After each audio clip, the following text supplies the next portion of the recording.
Assunto em conversa com apoiadores na saída do Palácio da Alvorada mais cedo, o presidente Jair Bolsonaro afirmou que quem votar em Lula em 2022 merece sofrer.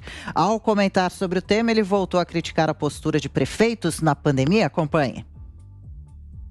Pelo amor de Deus, um povo que, porventura, vote num cara desse, é um povo que merece sofrer. Verdade. Igual teve algumas prefeituras aí que, no ano passado, os caras deitaram e rolaram no lockdown. E reelegeram o cara. Quer o quê? É isso aí. Olha a BH. Olha a BH.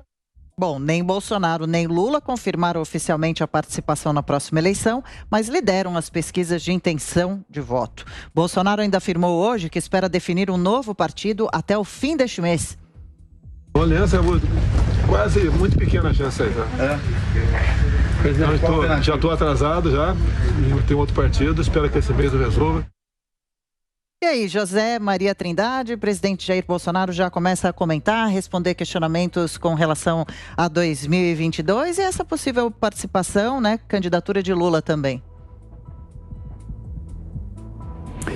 Eu pessoalmente não tenho dados concretos, apenas uma percepção pessoal de que o Lula não será candidato. Eu ainda tenho essa percepção.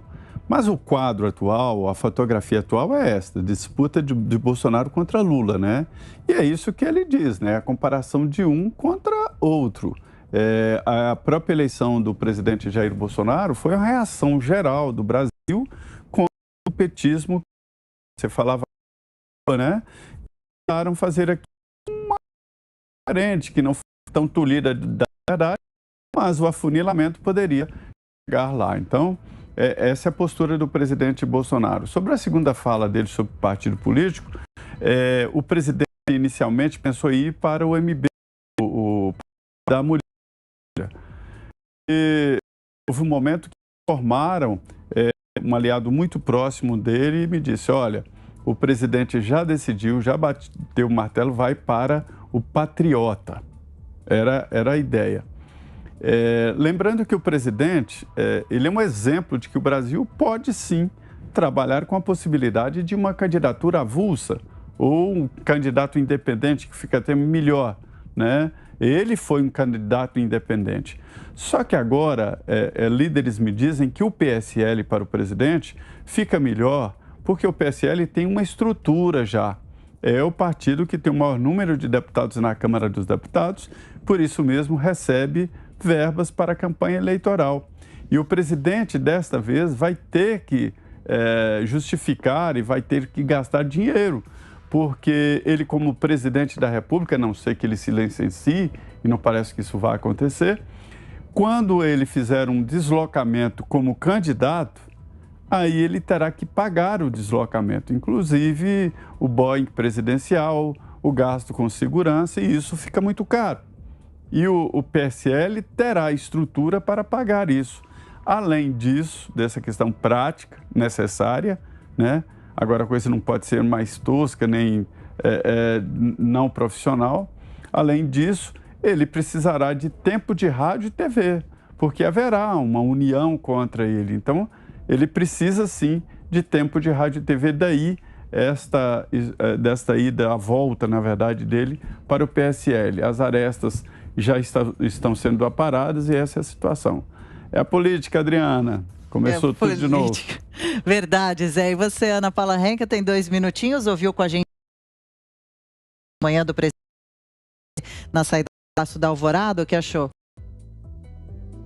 Olha, Adriana, não apenas quem votar em Lula, mas quem defender um voto em Lula, acho que está sofrendo de uma amnésia gravíssima, né? E está jogando para debaixo do tapete, por puro anti-bolsonarismo, nesse sentido aí, o que o ex-presidente fez, o que o seu partido fez, né? Lembrando que aí um dos cabeças do próprio partido, José Dirceu, ele disse que o PT, que eles tomariam o poder de volta, que seria bem diferente do que vencer uma eleição, ou seja, a gente sabe que a força que eles têm em relação a suprimir as nossas liberdades, a usar absolutamente todas as vertentes que eles podem usar para esquemas de corrupção. A gente sabe que isso é possível. A gente viu, a Lava Jato desvendou tudo isso.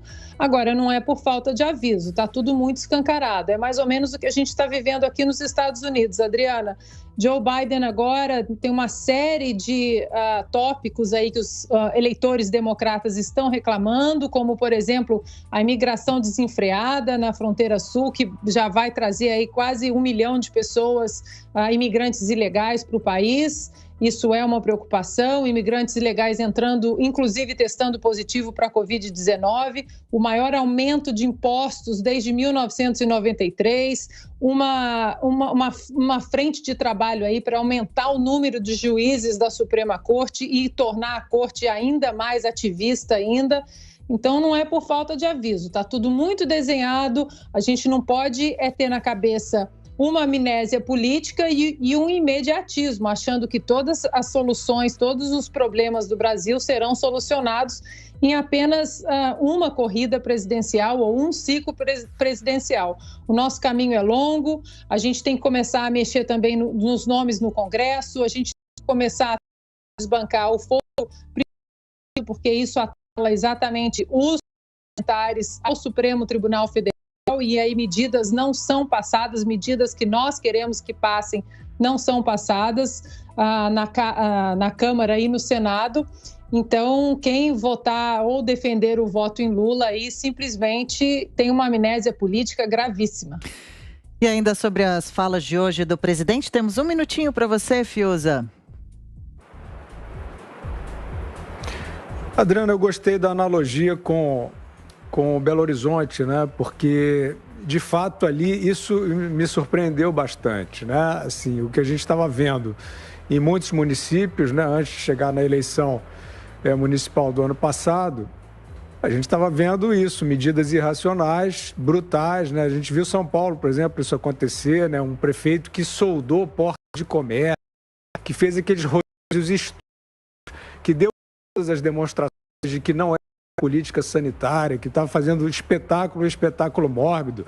BH foi muito pior do que isso tudo, inclusive com um prefeito que fazia e faz questão de arrotar o seu autoritarismo. Então, acho que o presidente fez essa menção, lembrando do presidente Lula, que evidentemente a Ana já falou, as obras completas do lulismo, né? Não precisa que nem dizer, e não é nem antipetismo. Eu acho que no início o governo Lula foi até positivo, poderia ter por um bom caminho, mas não foi por um caminho de destruir as instituições por dentro, um roubo proverbial e, de fato, a sociedade brasileira, especialmente uma certa elite, está sofrendo não é de amnésia, não, é de cinismo, né, ao flertar com essa hipótese.